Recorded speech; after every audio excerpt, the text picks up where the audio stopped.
Lo que hoy queremos compartirles, y a modo de introducción, les quiero hablar sobre la fidelidad a las creencias que tenemos. ¿Y por qué les quiero hablar de esto? Porque en lo personal tuve que confrontarme con esta realidad sobre a quién uno le rinde fidelidad. La fidelidad es un principio que no se discute, es una de las virtudes que potencian a otras, ya que la práctica en sí de la fidelidad genera confianza y esta a su vez, la confianza, genera seguridad, que a su vez nos trae paz y descanso. Sin embargo, la fidelidad es un arma de doble filo, ya que ser fieles en sí no es suficiente. Para que la fidelidad sea vivida en su esencia más pura, es inexorablemente necesario que a aquellas ideas que se les dedicará la fidelidad sean las correctas. ¿Qué pasa cuando la fidelidad rinde honor a ideales equivocados? Yo les quiero animar hoy a que piensen solamente en ustedes. Si vos estás aquí sentado no es casualidad. Y vamos a hacer el ejercicio de tratar de meter esta pregunta en lo más profundo de tu mente, en el subconsciente, para que la puedas analizar. ¿Qué pasa cuando la fidelidad rinde honor a ideas equivocadas? ¿Qué consecuencias nos trae la fidelidad a modelos que no se establecieron? Señores, a nosotros no nos pidieron permiso para imponernos modelos. La moda no te pide permiso, la moda te impone, y así como la moda se imponen un montón de cosas. No te pidieron permiso, no me pidieron permiso para imponer esas ideas. Ahora, ¿cuál es el nivel de fidelidad que nosotros tenemos con esos modelos? ¿Vale la pena ser fieles al pasado? Y esta es una pregunta muy loca, ¿no? A ideas que ya han pasado de moda. Ustedes sabían que a Dios no le interesa que nosotros seamos fieles al pasado. Si no fuimos fieles en su momento a lo que teníamos que haber sido fieles, menos aún a ideas que hoy podemos decir en este 2014 corresponden al siglo anterior. Sin embargo, nosotros nos aferramos. ¿Cuántos de los que están acá presentes transcurrieron su infancia en el siglo XX? Por favor, ¿cuántos son? Un montón. Y yo les digo algo, una infancia en el siglo XX no es lo mismo que una infancia en el siglo XXI. Son cosas distintas. Podemos construir un futuro de bienestar en este siglo XXI con la educación del siglo XX. Es posible. Se puede. ¿Será que Dios quiere que seamos fieles a ideas del siglo XX que a su vez fueron acuñadas en el siglo XIX? Cuando este siglo XXI ya llegó, el cambio ya existe y nadie lo va a parar. Fidelidad significa lealtad, observancia de la fe que alguien debe a otra persona. Y ahora les pregunto con todo respeto y sin ánimo de incomodar a nadie, aunque se incomoden con mucho gusto. ¿Cuántos se animan en esta mañana a considerar hoy sus múltiples fidelidades? Porque te quiero decir algo con mucho respeto. En tu subconsciente, en lo más profundo de tu mente, nosotros somos fieles a cosas que Dios no nos pide que seamos fieles.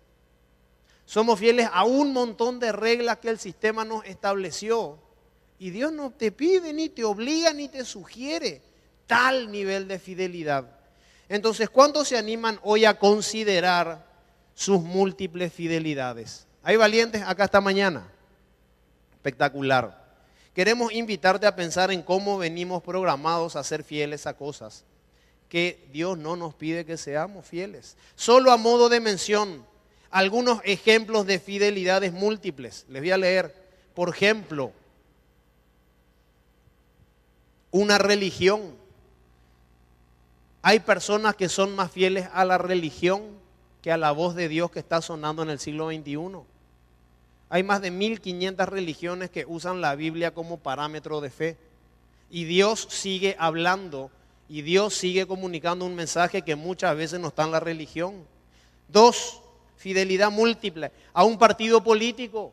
Hay personas que son más fieles a la política, a los ideales políticos. Y Dios no le, literalmente a Dios ni le va ni le viene la política, aunque Dios tenga personas metidas en la política. Otra fidelidad múltiple, un club de fútbol. Hay personas que se apasionan tanto por un club de fútbol que jamás en su vida han logrado apasionarse así por su esposa, por sus hijos y ni siquiera por el Señor. Ya lo hemos dicho. Fidelidad a la facultad. Y quiero aclarar algo. Señores, nosotros no estamos diciendo que la facultad es mala. No. Lo que estamos diciendo es que si en la facultad no está aquello para lo cual fuiste diseñado, ni te vayas. Busca otro camino. Es impresionante cómo el sistema te programa. Tengo facultad, tengo que estudiar, tengo que rendir, no me voy a la iglesia. Es impresionante. Ocupa el lugar que no debería ocupar y está todo bien con la facultad. El colegio y sus actividades. El colegio te va a programar la vida si vos le das permiso. Una de las cosas que a nosotros más nos cuesta con mi esposa es mantener, ahora con este colegio nuevo no hay drama, pero al anterior era tratar de explicarles que nosotros no tenemos el tiempo para hacer todas las actividades que ellos nos programan, a los padres. Encima, a veces yo termino haciendo la tarea de mis hijas. Imagínense, una fidelidad tremenda. Otra fidelidad que puede estar en tu subconsciente, una manera de pensar sobre la vida. Todos los que estamos acá tenemos una cosmovisión de la vida. Y Dios se quiere meter en esa cosmovisión de la vida en todas las 7 u 8 áreas más importantes de tu ser. Porque Dios, si vos le das permiso, te va a dar pastillas de sabiduría, cápsulas mentales, para que en esa área entiendas cómo funciona Dios. Y por último, fidelidad múltiple, yo y la pobreza sociedad anónima. ¿Saben por qué le puse así?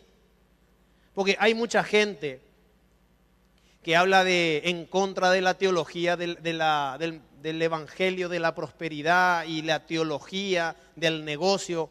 Señores, Dios es el economista por excelencia. Y en su palabra, no en la mía ni en la de nadie más.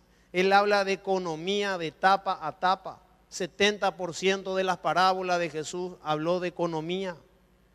Y en toda su palabra el deseo de Dios es que nos vaya bien. Y a veces yo atiendo personas que están convencidas que no les puede ir bien porque mi exmarido, porque mi marido, porque el amigo de mi marido, o sea, encuentran excusas para ser fieles a un estado y Dios te quiere sacar de ahí. Despertate, date permiso para soñar. Yo y la pobreza sociedad anónima en mi vida se terminó. La pobreza empieza acá y termina en el bolsillo. Empieza acá y termina acá. La riqueza empieza acá y también termina acá. Entonces, muchas veces yo he conocido personas que hacen apología de la pobreza, de que Dios nos quiere pobres, humildes, sencillos. Y humilde, sencillo y pobre son 3 cosas distintas. Dios habla de riqueza espiritual y de riqueza material. Habla de pobreza de espíritu, de que tu espíritu sea maleable, de que tengas una actitud enseñable. De eso está hablando. No está hablando de pobreza económica. Entonces, cuando nos meten esas ideas en la cabeza, nosotros las compramos y están ahí en el subconsciente, gobernando nuestro consciente. La semana pasada hablamos sobre el poder de la infancia y hoy queremos inspirarte a que practiques la fidelidad en aquellas cosas que sí te van a dar buenos resultados. Y para eso, y el punto 1, le quiero invitar a mi esposa, la más churra, por favor, Erika Blanco. Buenos días. ¿Saben por qué recalcamos tanto lo que hay en nuestra cabecita, lo que hay en nuestro corazón, lo que hay en nuestro subconsciente? Porque eso es lo que nosotros reproducimos. Esos son los valores que nosotros estamos pasando. Esos son los miedos, esos son las fidelidades, esos son las pequeñas estructuras que nosotros ponemos en casa y que después los chicos lo van reproduciendo. Entonces hablamos de fidelidad, de lo que es el concepto de fidelidad. Y el punto 1 es fidelidad para conmigo mismo. Dios quiere que descubras al genio que está en ti. ¿Qué es un genio? Es la capacidad mental extraordinaria para crear o inventar cosas nuevas y admirables, ¿sí? Es esa capacidad que está dentro nuestro, es esa capacidad que muchas veces nosotros fuimos dejando de lado y que aún por priorizar otras cosas también vamos dejando de lado en la vida de nuestros hijos. ¿Sabes por qué te desafiamos a esto? Porque si tú no lo haces, no descubres ese genio, esos sueños que están ahí dormidos, será muy difícil que le ayudes a tus hijos a hacerlo. No importa cuántos años tengas, lo que importa es que descubras ese genio que hay en ti. Hay veces que hay muchos mecanismos de defensa en nosotros, que por razones y circunstancias uno se tuvo que defender en la vida de tal manera y hacer lo que le tocó hacer, pero hay sueños que están dormidos. Entonces, a la hora de que nuestros hijos son creativos o a la hora de que nuestros hijos quieren empezar a soñar, salen los mecanismos de defensa, salen las heridas y los vamos limitando y vamos haciendo una dúplica de aquello que nosotros dijimos que nunca seríamos. ¿Cuáles son tus habilidades? Si se toman unos minutitos en su mente, ¿qué es aquello que más le gusta? ¿Qué cosas te gusta hacer? ¿Qué harías hoy si no tuvieras que trabajar para ganarte la vida? Y esta fue una pregunta que me acuerdo que me hizo Pecos una vez. Y ahí me di cuenta que en mi corazón habían cosas que sanar. ¿Por qué? Porque cuando Pecos me hizo esta pregunta, mi respuesta fue automática. Él me dijo, Erika, ¿qué pasaría si vos no tuvieras que trabajar para ganarte la vida? ¿Qué harías si tuvieras todo? Y saltó mi mecanismo de defensa, no la Erika que razona. Y le dije, yo haría lo que haría. Y él se reía y me seguía haciendo preguntas y yo le seguía contestando. Yo haría seguiría atendiendo en el consultorio y seguiría estando acá todo el día y a medida que iba defendiéndome de esa pregunta, ahí me di cuenta que era una respuesta automática. ¿Por qué? Porque tanto me había costado, porque tanto tuve que remar aún de niña con un montón de dificultades, que una vez que lo había logrado era como que me lo estaban queriendo sacar. Y el corazón de Pecos y el corazón de Dios no era eso, sino que era mostrar si yo lo estaba haciendo eso por placer, por necesidad o simplemente por una necesidad de tener que trabajar, quizás en lo que a mí me gusta, y eso es un privilegio, pero ¿será que eso era el plan de Dios, que yo esté todo el día ahí en el consultorio? Entonces, lo que ustedes ven hoy acá, la Erika que hoy ven acá, no es la misma Erika de hace 10 y 15 años atrás que pisó este lugar. Hubo una transformación en cada área de mi vida y en esta área yo me di cuenta que también necesitaba. Si se daban todas las posibilidades, ¿cuál era mi sueño? ¿Cuál era lo que había en mí, esa capacidad? O sea, yo cambiaría todo lo que tengo ahora por estar con mis hijos. Entonces, esas fueron preguntas que me fueron haciendo. Y aún así, eso es lo que yo quiero reproducir con ellos. Eso es lo que yo quiero, que ellos terminen trabajando 24 horas y sean esclavos de un sistema que quizás ni tiempo para estar con su familia tienen. Entonces, uno se pone a analizar y lo que está reproduciendo son mecanismos de defensa. Yo tuve 2 sistemas en mi casa. Mi mamá lo único que hacía era tratar de llevarle la contra a mi abuela. A los 15 años dejó de estudiar, se fue a trabajar. Y por otro lado, mi tío y mi abuela, que fueron las personas que me criaron, mi tío era estudiante de medicina, estaba todo el día metido y yo me empecé a contagiar de eso. Empecé a querer copiar y jugaba y estaba todo el tiempo queriendo imitar lo que él hacía, porque en cierta manera era mi imagen a seguir. Ahora, si yo lo veo hoy, él es un médico muy conocido, pero no tiene familia. Está solo, ama su carrera, le encanta hacer lo que hace, pero no tiene una familia establecida. No tiene tiempo ni siquiera para pasar una Navidad, porque como es soltero, los médicos que trabajan con él le piden que se quede a cubrir en donde trabajan la Navidad. Entonces yo me puse a pensar, eso es lo que yo quiero para mi vida. Entonces me puse a buscar carreras alternativas que tengan que ver con la salud. Pero el punto que yo me tuve que poner a pensar es, hay un don de servicio, hay un sueño.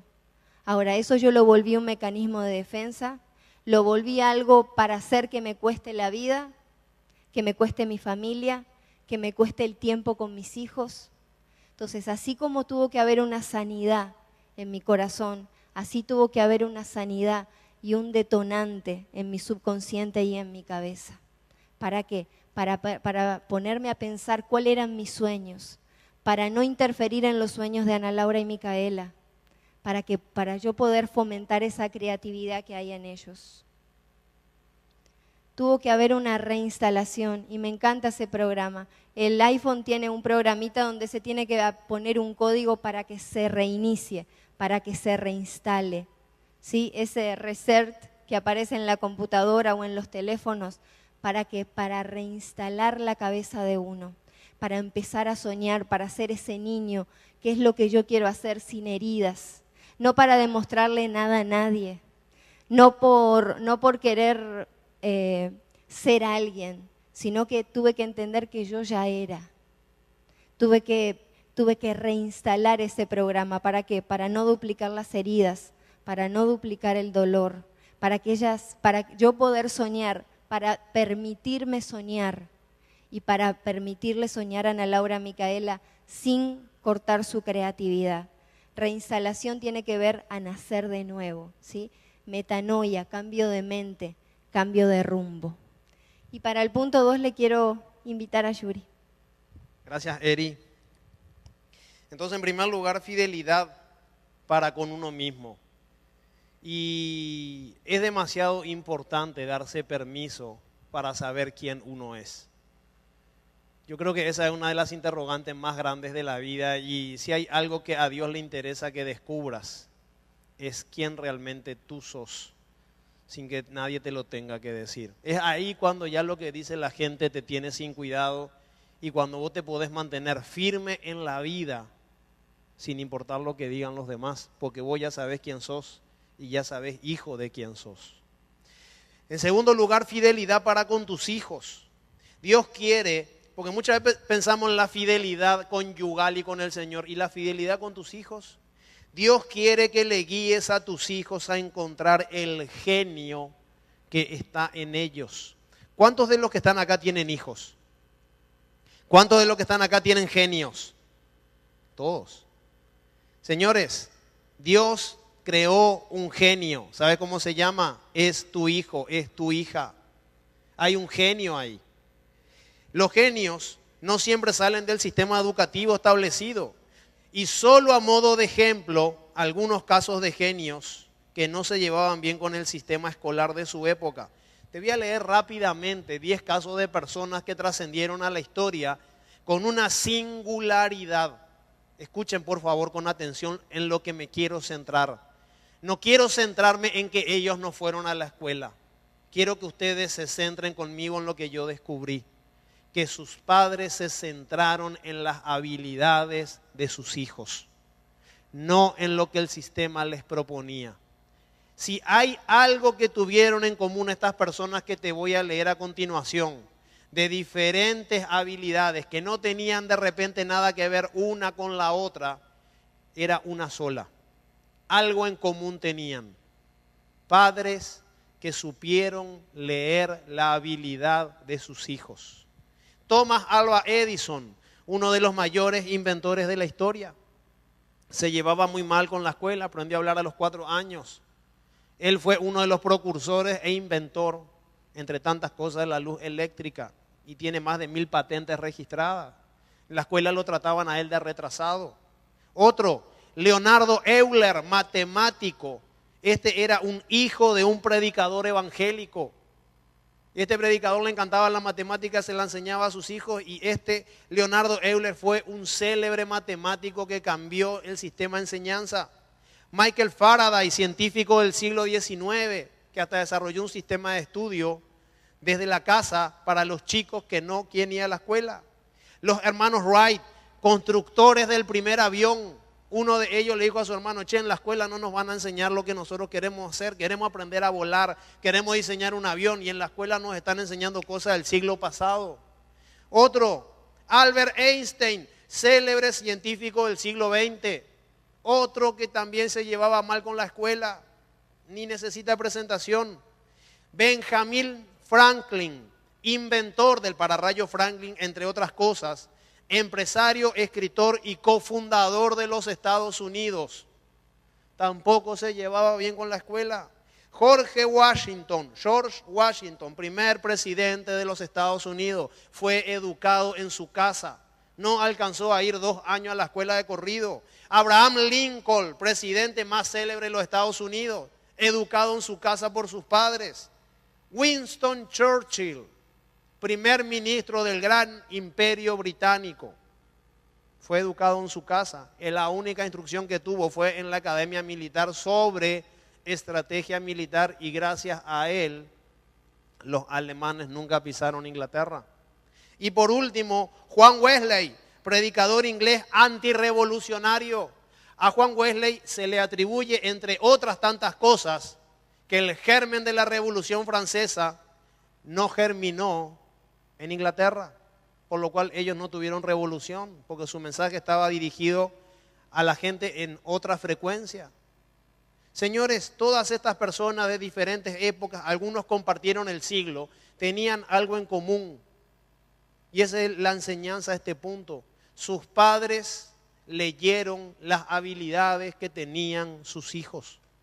Y se dieron cuenta que sus hijos no iban a encontrar en ese lugar lo que sus hijos precisaban. Ahora, un genio que encontró su camino haciendo aquello para lo cual fue diseñado. Porque viste que yo tiro estos datos y la gente, pero eso pasó el siglo pasado, pastor. Pero hace unos días nuestro productor del programa Fórmula 1 me mandó un video que cuando lo vi tuve un éxtasis, por no decir otra palabra, y dije, wow, wow, wow. ¿Saben qué? Un chico de nombre Paul, para la sociedad un freak. ¿Saben lo que es un freak? Un fenómeno. Esos pibes que son de repente huraños, que no se comunican, que no hablan. Les quiero presentar este video para que ustedes se den cuenta la maravilla de lo que es cuando una persona encuentra aquello para lo cual fue diseñada.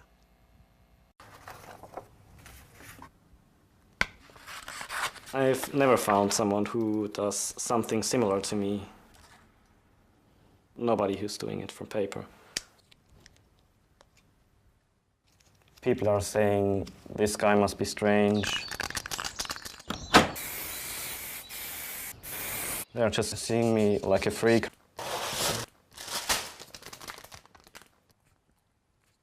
But it's very rare. Usually people are very amazed by my work.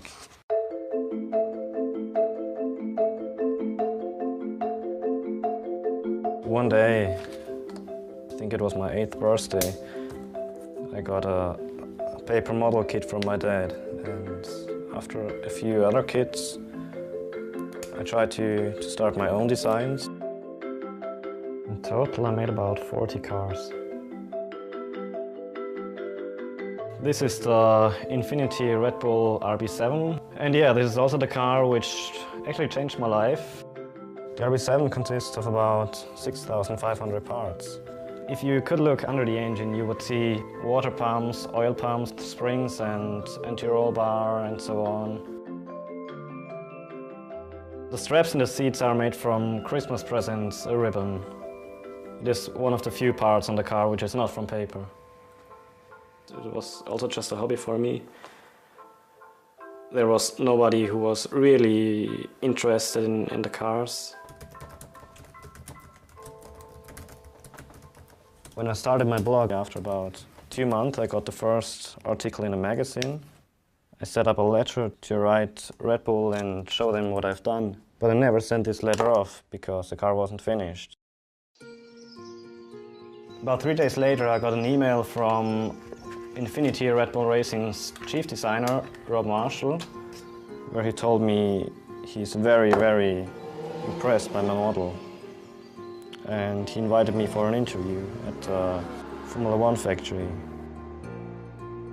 And I read the email, I read it again, and suddenly I thought, this cannot be real. I was alone at home and I was just running through the house, screaming, shouting. And now I'm working in the world's best Formula One team.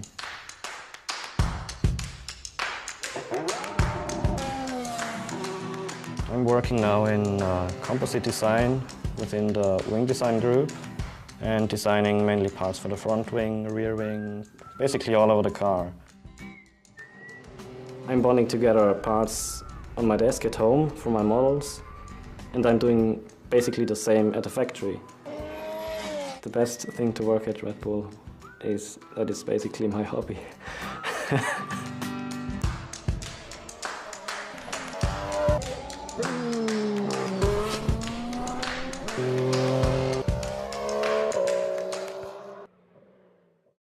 Impresionante. Eso es wow, wow, wow. Aplaudirle al Señor porque estas cosas pasan hoy en día y el anhelo es que pase contigo en primer lugar y que le guíes a tus hijos. Imagínate si hubiera tenido un padre cortador de alas. ¡Vago! ¿Qué haces recortando papelitos? Dibujando autitos. ¡Anda a ganarte la vida! Señores, hoy se corrió el Gran Premio de Bélgica en Spa-Francorchamps, uno de los mejores circuitos de la Fórmula 1. ¿Saben quién ganó? El Red Bull, el auto con el cual él contribuyó a diseñar. Y han sido campeones las últimas 4 temporadas de manera abrumadora. Nunca jamás pasó. 2010, 2011, 2012 y 2013. Tremendo. Un freak, pero que su padre le supieron leer aquello para lo cual había sido diseñado. Y lo mejor de todo, que este chico no es un tripalium, porque él elabora lo que le gusta, hace lo que le gusta y encima le pagan.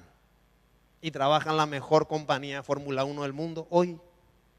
Entonces, a modo de inspiración, te quiero hablar brevemente de las 10 profesiones que se vienen en el futuro. Algunas ya están vigentes. Número 1, nanomédico. Nanomédico. Son doctores que te ayudan a vivir mejor a través de las moléculas. 2, ingeniero de vehículos alternativos. Y les traje una foto, ¿saben por qué? Porque este fin de semana, en la previa de esta gran carrera, una compañía presentó un auto que rinde con 1 litro de gasolina 3.600 kilómetros. Con 1 litro, 3.600 kilómetros. Señores, vamos de acá y volvemos a Uruguay y podemos ir hasta Pedro Juan. Todo por la módica suma de 7.300 guaraníes. Bienvenidos al presente. Tercero, granjero vertical. Esta es una profesión que va a tener muchísima relevancia en este siglo. ¿Por qué? Porque la tierra es escasa, entonces hay que plantar hacia arriba. Cuarto, especialista en bienestar de la tercera edad. Para el 2030 vamos a tener la mayor cantidad de personas con 90 años y van a requerir de cuidado y van a estar bien. Fabricante de partes del cuerpo. Fabricante de partes de un cuerpo. ¿Cómo se va a hacer eso? Entre la robótica, la genética y la cirugía plástica. En pocos años vos tenés un problema y te van a diseñar con el mismo ADN que vos tenés. Un órgano te falla, te ponen otro. No vas a tener problema de rechazo, de nada, porque va a tener tu mismo código genético. Profesor virtual, esto ya existe hoy. Profesor virtual, hoy ya es una realidad.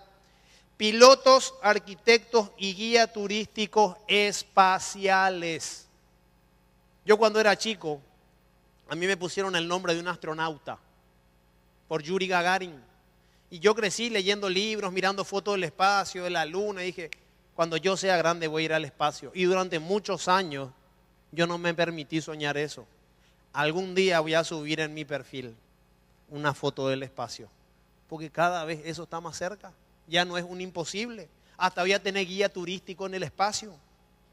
Especialistas en reversión del cambio climático. Va a existir una carrera para esas personas que van a llegar a una ciudad y van a trabajar en cambiar el microclima descompuesto de un lugar porque ya va a ser inhabitable. Siguiente, número 9, policía ambiental.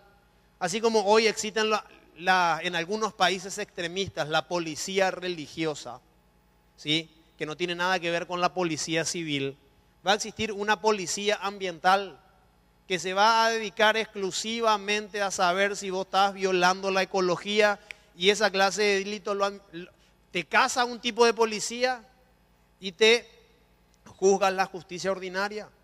Y por último, ayudante de networking. Todos los escritores que visionan este siglo XXI dicen que el siglo XXI va a funcionar por redes. Esa es la verdad. Le leí a todos los capos que hablan de este siglo. En eso están todos de acuerdo. Números más, números menos, pero el futuro son redes. Y si no, gente, hoy, ¿quién de los que está acá y no tiene un celular no está conectado a la red? Si vos en tu celular no tenés Facebook, WhatsApp o alguna red social, vivís todavía en el siglo XIX. No llegaste al siglo XX. Tenés 114 años de atraso. Pero hoy para vivir en este siglo tenés que tener una red social. Aunque no quieras, tenés que tenerla. Pregunta, estas son 10 profesiones que ya están acá a la puerta. ¿Y qué pasa? Nosotros tenemos que ser sabios, gente. Le estamos mandando a nuestro hijo a que estudie en la universidad, y no estoy hablando mal de eso, pero está estudiando un modelo del siglo XX para un siglo XXI que va a demandar otro tipo de cosas. Pero tenemos que ser inteligentes. Dios nos desafía a nosotros, padres, que seamos fieles con nuestros hijos en ese sentido. ¿Por qué? Porque Dios los quiere prosperar y nosotros tenemos que ser entendidos en los tiempos. Y si tienen alguna duda de que tu hijo es un genio, miren lo que dice Éxodo 31:3. Yo, Dios, les he dado destreza, habilidad y conocimiento en toda clase de artes. Dios le estaba dando especificaciones a Moisés y le dijo, habla con fulano, mengano y sultano. Yo a ellos les di una naturaleza de tener habilidades. Y dice, por medio de mi Espíritu Santo. ¿Saben lo que eso significa hoy 2014? Que nuestros chicos tienen habilidades escondidas. Y nuestro trabajo tiene que ser fieles a eso. Amén. Y punto 3, no menos importante que los dos anteriores. ¿Y saben por qué recalcamos mucho eso que tienen que empezar por en casa? Por nuestra cabeza y por nuestros valores, porque es lo que vamos a reproducir. O sea, lo que haya en nuestras cabezas, la información, así como esta era que vino nos hizo que nos modernicemos, que todos tengamos un celular, como decía Yuri, que aprendamos un idioma, que algo, o sea, hasta mi abuela en Uruguay ahora ya maneja todo lo que es internet para comunicarse con nosotros. Hay un sistema que se está imponiendo. Entonces, tenemos que detectar en qué grado de esclavitud es lo que tenemos a todo lo que se viene. Yo sé que muchas veces reproducimos cosas, pero uno tiene que ponerse a pensar en qué es lo que quieren nuestros hijos. No podemos imponer. No porque papá o mamá o yo vengo con una generación de médicos o con una generación de ingenieros o con una generación de contadores, abogados, escribanos, mi hijo tiene que hacer eso. Porque uno no sabe el daño que está haciendo y son años de vida que se fueron perdiendo. Entonces, el punto 3 es fidelidad con las cosas del Señor. La fábrica de sueños es una idea de Dios. ¿Cuáles son las prioridades de tu familia? Y ahí me voy a meter un poquito más profundo. ¿Es una prioridad en mi familia el servir al Señor? ¿Cuáles son las prioridades que yo establezco en casa? Porque conforme a eso van a ser las prioridades de Ana Laura y Micaela. ¿Es mi prioridad el llegar a tiempo? ¿Es mi prioridad el traerle todos los domingos? Nosotros siempre seguimos la misma serie que se está dando acá. Entonces, cuando hay un domingo que se pierde en una serie, o 2 domingos, ellos están totalmente desconectados. O si no me dicen, profe, ¿qué fue lo que dijiste en la clase pasada? Porque yo no vine. O, profe, qué bajón, yo no pude venir la clase pasada y contanos un poquitito, porque ellos participan. Como siempre les decimos, no es que los sentamos como si fueran un régimen y les hacemos escuchar. Ellos participan, ellos cuentan, ellos hablan. Entonces, cuando no vienen siempre, ellos mismos tienen vergüenza. Lo mismo que a la hora de participar en actividades, la hora de participar de eventos, es todo un tema muchas veces. El que los papás los traigan horarios, el que eso sea una prioridad. No es solamente que vengan acá y cantar, porque ellos también tienen peladas si no ensayan. Nadie quiere venir a pelar acá adelante. Entonces, eso también forma parte de un entrenamiento, de meterle excelencia en la cabeza, ¿sí? Porque en el colegio lo tienen que cumplir. Cuando hay actividades, yo recibo una nota que tengo que firmar, que Ana Laura y Micaela no pueden faltar a los ensayos. Lo mismo pasa acá, en las actividades. Entonces ellos de repente quedan perdidos, ven a sus compañeritos de vino que están acá y de repente la pregunta es, profe, ¿y yo por qué no puedo? Entonces ahí empiezan los conflictos, en que ellos quieren que sea una prioridad, pero la realidad es que en casa las actividades de la iglesia, el venir los domingos, el pertenecer a esta familia, no es real. Lo mismo que como hablábamos el domingo pasado, a la hora de tener un tiempo con ellos, a la hora de involucrar a Dios en sus vidas, a la hora de involucrar a Dios en sus sueños. El tomarse un tiempo de decir, ¿qué es lo que vos querés ser? ¿Por qué querés ser eso? ¿Qué soñás? ¿Qué te gusta? La manera más rápida de encontrar tus sueños es estar conectado a la casa de Dios. Acá es donde se empieza a resetear, donde ese botón empieza a trabajar en nuestras cabecitas. Es acá donde uno empieza a soñar, es acá donde uno se sana, es acá donde uno se restaura, es en la casa de Dios. Donde la familia Cabarcos Blanco aprendió a soñar, acá. Donde la familia Cabarcos Blanco se restauró, acá.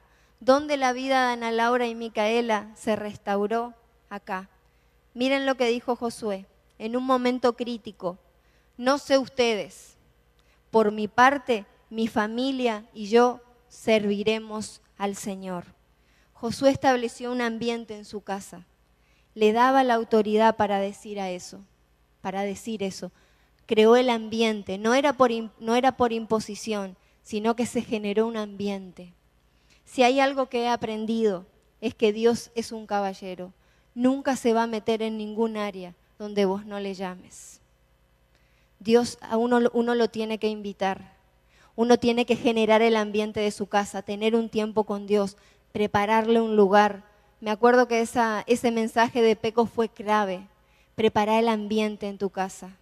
Prepara un lugar, invítalo a que venga, a que se meta en la vida de tus hijos, a que se meta en tu familia, a que se meta en tus finanzas, a que se meta en tu cabecita, en tu subconsciente.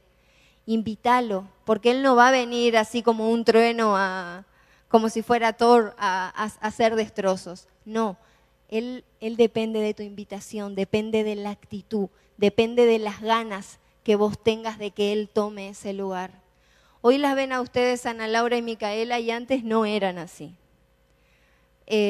Todo ese proceso de restauración en mi vida, en la vida de Yuri, el proceso de mi carrera, el proceso de mi enfermedad, también me costó tiempo de educación, tiempo de estar con ellas, tiempo de poder convivir cosas claves.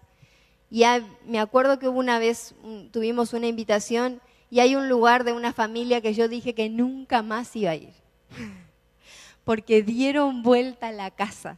Fue como que pasó un huracán grado 4 por ese cuarto. Encima era de una familia donde tenían así sus piecitas todas arregladas. el puzzle de no sé qué cosa, todo arregladito. Y ellas entraron y dieron vuelta. Y ahí hizo un crack. Ahí no sé si fue mi orgullo, no sé si fue mi miedo, no sé si fue el Señor, pero creo que fue la mezcla de todo, donde yo dije, yo algo tengo que hacer. Hoy son unas princesas, pero tuve que invertir tiempo, tuve que pedir consejo, tuve que pedir socorro, tuve que cumplir esos, tuve que ser obediente, tuve que dedicarles tiempo, tuvo que haber un crack acá y empezar de cero. Hoy están entrando en otra etapa y me toca también pedir consejo, me toca ver, porque siempre les digo a ellas, David y Keila son un ejemplo, son dos chicos súper sanos, son dos chicos que pasaron su juventud acá en la iglesia, que nunca se los vio metido en ningún lío, que tienen códigos, que aman a Dios. Entonces hay ejemplos visibles. Pedí consejos. Tenemos los grupos de sinergia, tenemos los grupos de discipulado, hay pastores, hay consejeros, hay líderes como para pedir ayuda. A nosotros nos funcionó, fuimos obedientes, nos bajamos los pantalones como siempre decimos con Yuri y pedimos socorro. Entonces esa misma ayuda y ese mismo socorro está al alcance de todos y le invitamos a Dios. Y me acuerdo que los primeros tiempos de Atal Familiar ni Micaela ni yo podíamos hablar. Era ese llanto y ese llanto hasta que pudimos aclarar tantas cosas, porque nuestros temperamentos son tan parecidos, es como que demandamos. En vez de, si necesitamos un abrazo, es como que algo hacemos para llamar la atención. Sin embargo, Yuri y Anita son iguales, ellos vienen, te abrazan, te avasallan todo. Entonces, hay quizás temperamentos, heridas, que nosotros los vamos duplicando. Entonces uno tiene que reconocer, mirarse en el espejo, pedir perdón, autoanalizarse, hablar con ellos. Eso es un tiempo precioso, que nada te robe eso. Yo y mi casa serviremos al Señor. Hablar el mismo idioma, eso es sumamente importante. Ese mismo mensaje lo comparten ellos. Entonces tener es un tiempo, ¿qué aprendiste hoy? Porque yo hoy aprendí tal cosa, eso me sirvió mucho también para mi relación con ellas. ¿Sabes que hoy en la prédica de Pecos mamá se dio cuenta que tal cosa y tal cosa? O cuando uno repite cosas. Yo me acuerdo que en mi casa volaban todas las cosas. Alguien hacía algo y volaba una escoba, volaba un plato, volaban tal cosa.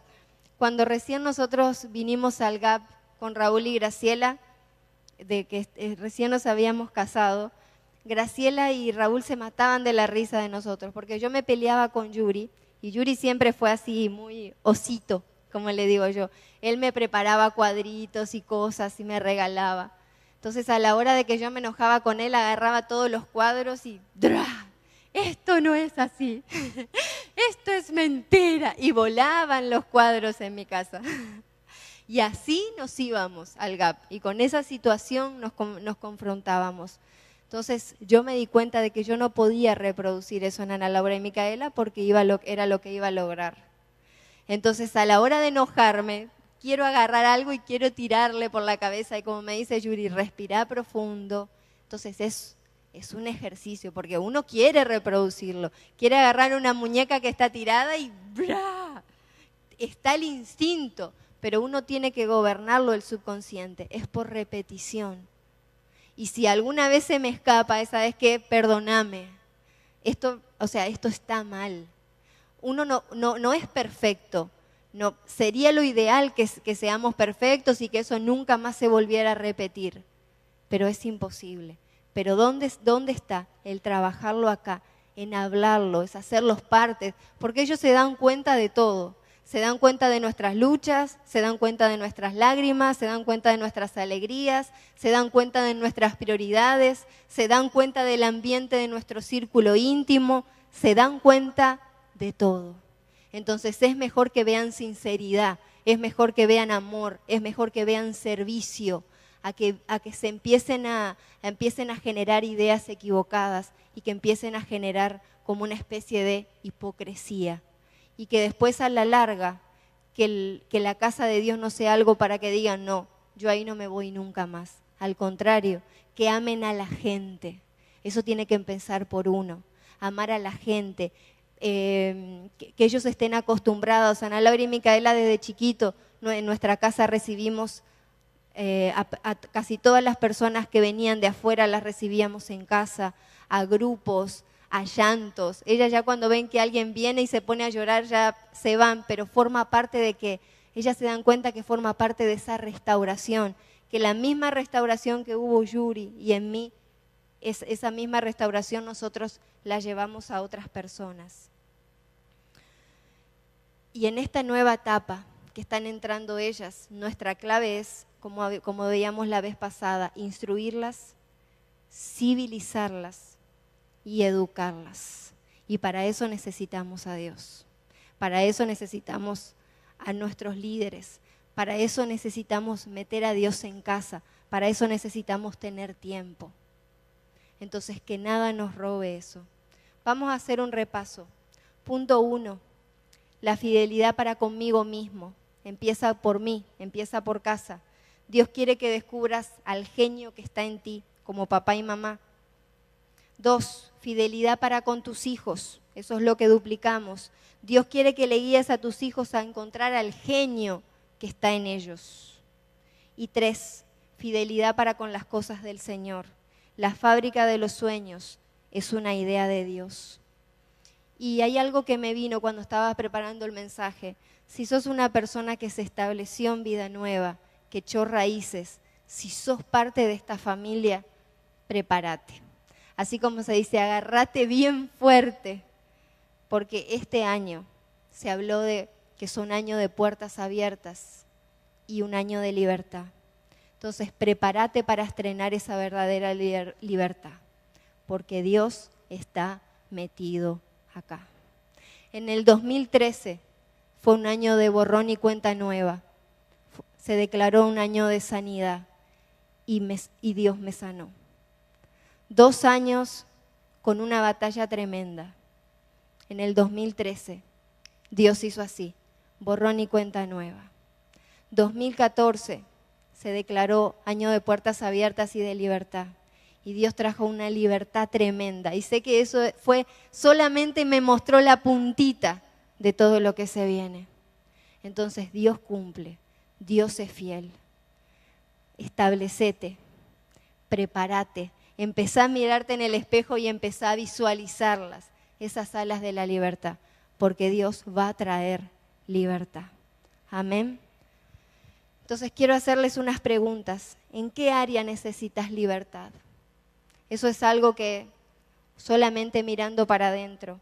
¿En qué área hay esclavitud en nuestras vidas? Y 3, ¿a qué le estás siendo fiel?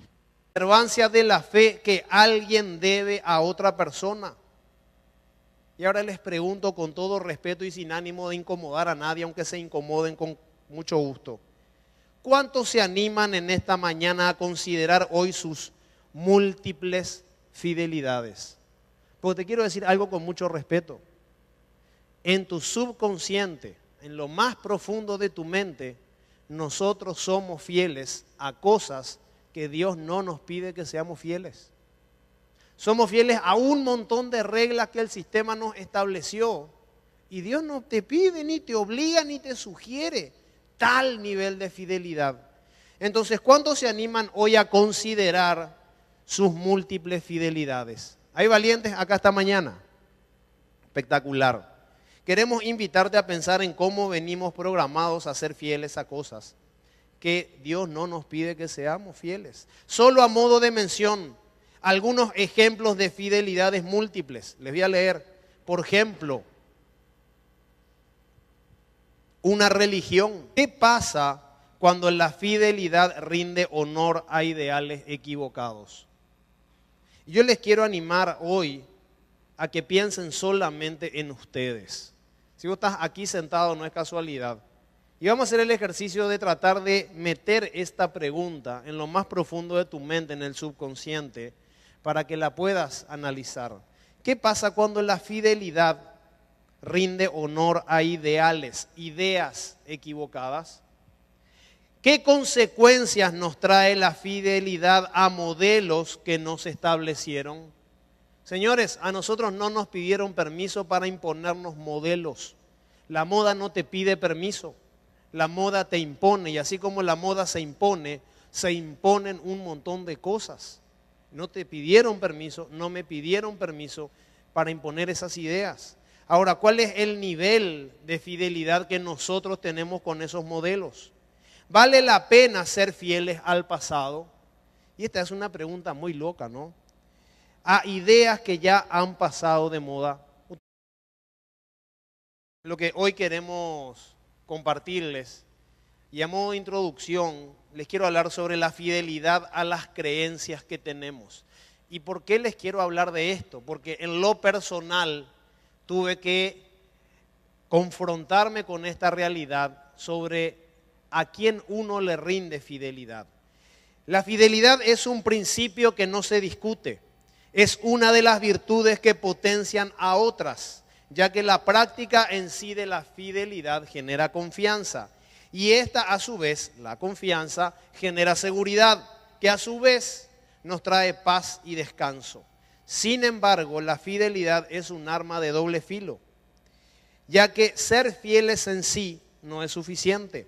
Para que la fidelidad sea vivida en su esencia más pura, es inexorablemente necesario que a aquellas ideas